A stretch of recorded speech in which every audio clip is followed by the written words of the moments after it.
Amanpour जंगल में सभी पक्षी बहुत ही मेहनती थे। सब अपना अपना काम समय पर किया करते थे और एक दूसरे की मदद भी किया करते थे। सावन का मौसम आने वाला था, इसलिए हर पक्षी अपना अपना घर बनाने में मसरूफ था।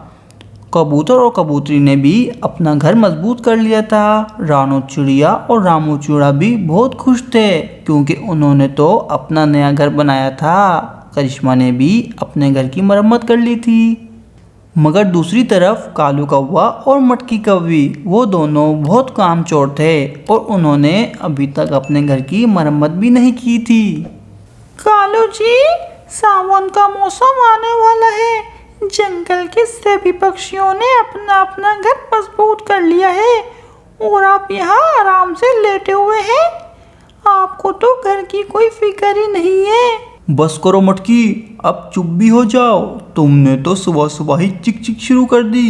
तुम्हारी चिक चिक की नहुसत की वजह से मेरा पूरा दिन खराब हो जाता है। हाँ, तो फिर सही है। मैं चुपचाप बैठ जाती हूँ और बारिश में भीगने का इंतजार करती हूँ। पिछली बारिश में भी हमारा पूरा घर टपक रहा था। ऐसे ही मज़ेदार कार्टून देखने के लिए हमारे चैनल को सब्सक्राइब करें। Please like, comment and share.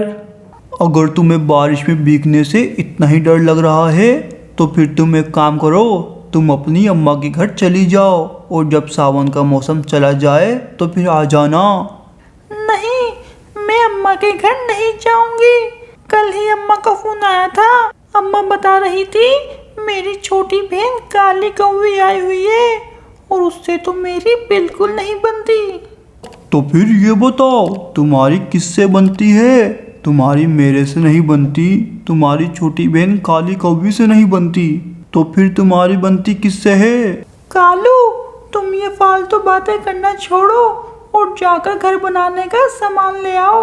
नहीं मटकी, मेरे में बिल्कुल हिम्मत नहीं है काम करने की। मैं बहुत थका हुआ हूँ। तुम कैसे थक गए? 2 दिन से तो तुम काम पर भी नहीं जा रहे हो, बस सोते ही रहते हो। मटकी कौवी के इतना कहने पर भी कालू मटकी कौवी की एक ना सुनता। ये देखकर मटकी कौवी को बहुत गुस्सा आता है और वो घर से बाहर चली जाती है। मटकी कौवी सारा दिन जंगल में घूमती है और रात होने को आती है। इतनी ही देर में तेज तूफानी हवा चलना शुरू हो जाती है और देखते ही देखते बारिश शुरू हो जाती है। मटकी कौवी बारिश में भीग रही थी।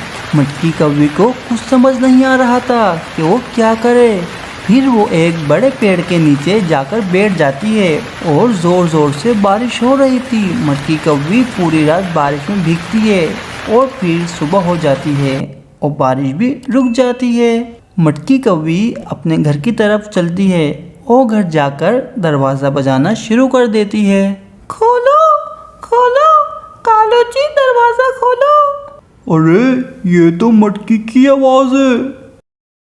फिर कालू कौवा दरवाज़ा खोल देता है और मटकी कौवी अंदर आ जाती है। मटकी, सब कुछ ठीक तो है? तुम इतनी सुबह सुबह अपनी अम्मा के घर से वापस आ गई? कालू जी, कुछ भी ठीक नहीं है। कल मैं अपनी अम्मा के घर नहीं गई थी। क्या तुम कल अपनी अम्मा के घर नहीं गई थी? तो फिर कहाँ गई थी?